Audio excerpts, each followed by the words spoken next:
এই যে দাদারা আছে এরা খিদিরপুর থেকে, কাল ওরা বুঝাইতে পারেন আজ এসছে। তা বলেন আপনারা কোথা থেকে এসছেন?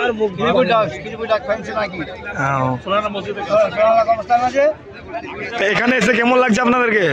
অনেক ভালো লাগছে আমরা আসলাম নিয়ে ইসলামের জন্য আমরা আগে কদম বাড়াতে চাচ্ছি আমরা।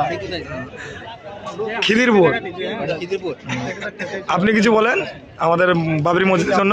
এখানে দেখার জন্য ইসলামিক জিনিস তৈরি হচ্ছে, তাই জন্য এটা আমাদের খুব আনন্দ বেশি। ঠিক আছে, এই জন্যই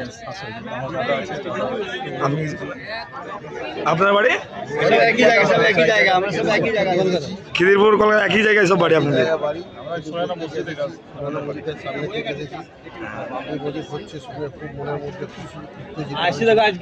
আমাদেরও মুর্শিদাবাদে গর্ব একটা মসজিদ হচ্ছে, বাবরি মসজিদ। আমাদের নেতা হুমায়ুন ওর আবেগেই হচ্ছে জিনিসটা, আমরাও সব খুশি। আপনারা? হ্যাঁ, আমরাও সব আছি সঙ্গে, ওনার সঙ্গে থাকবো সব সময়, ইনশাল্লাহ। ঠিক আছে।